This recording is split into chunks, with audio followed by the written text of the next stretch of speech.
Move on to defence pacts, and in this case AUKUS. There's been quite a bit of AUKUS news recently. If you remember what AUKUS is, it's this defence pact between Australia, the United Kingdom and the United States.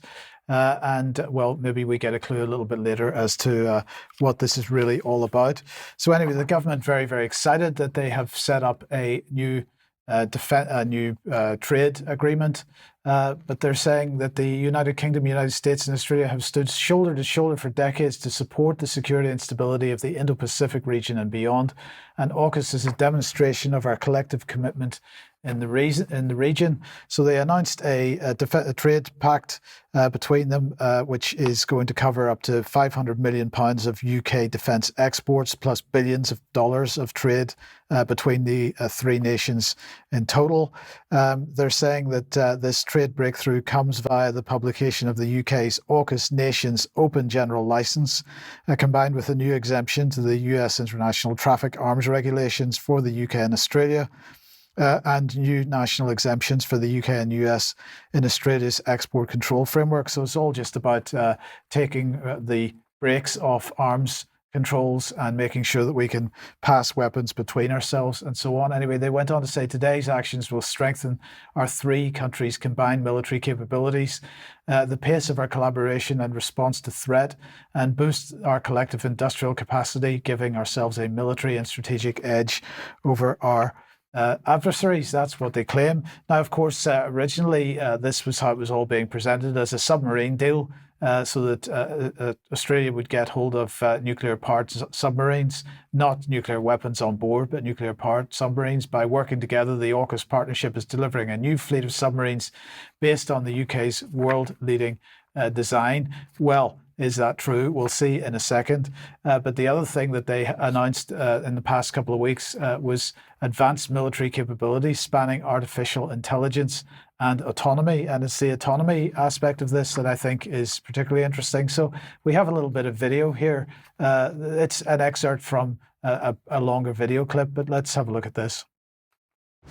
RATE, which stands for Resilient Autonomy and Artificial Intelligence Technologies, are a series of AI tools and techniques, as well as autonomy packages that are being brought together across all of the different nations. And it's all about our ability to deploy autonomous systems, to deploy AI models and test those models on those autonomous systems and work collaboratively together under the AUKUS partnership. At PCC4 we have UK, US and Australian assets flying together to meet common goals, supported by a core team on the ground working on AI models to detect targets, push that back into Army fires chains and support Army decision making.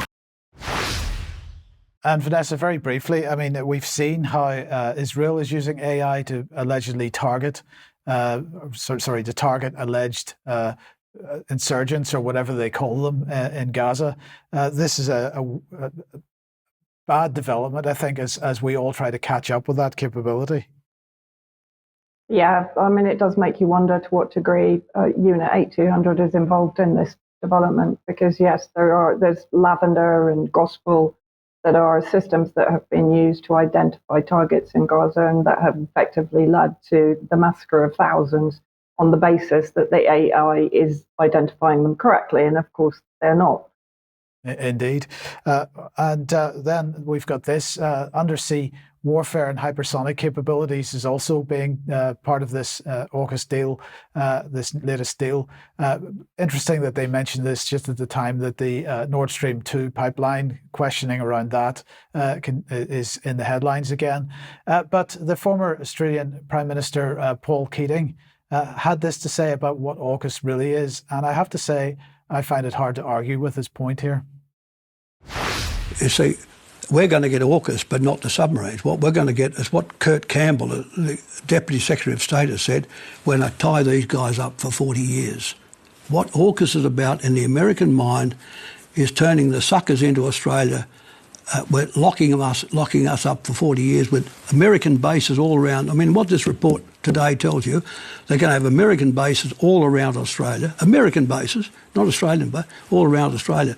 So AUKUS is really about, in American terms, the military control of Australia. I mean, what's happened, I say this, the Albanese government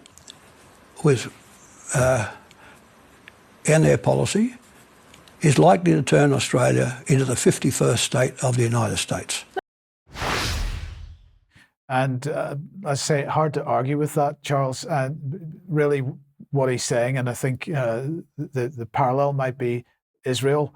If the United States is wanting to look towards China, which it clearly is and has been for many times, it needs a base of operations. Obviously, it's got the west coast of the United States itself, but that's quite a distance away. Australia is a little bit closer. So what was the term that was used with respect to Israel? America's aircraft carrier in the Middle East. That seems to be what Australia is becoming. Yeah, it absolutely does. I mean, it seems. I think Keating's absolutely right. It seems very transparent. So obviously not naive of the Australian administration now. I mean, it can't be accidental. But no, I'm certain that would be the reason for it. Yes.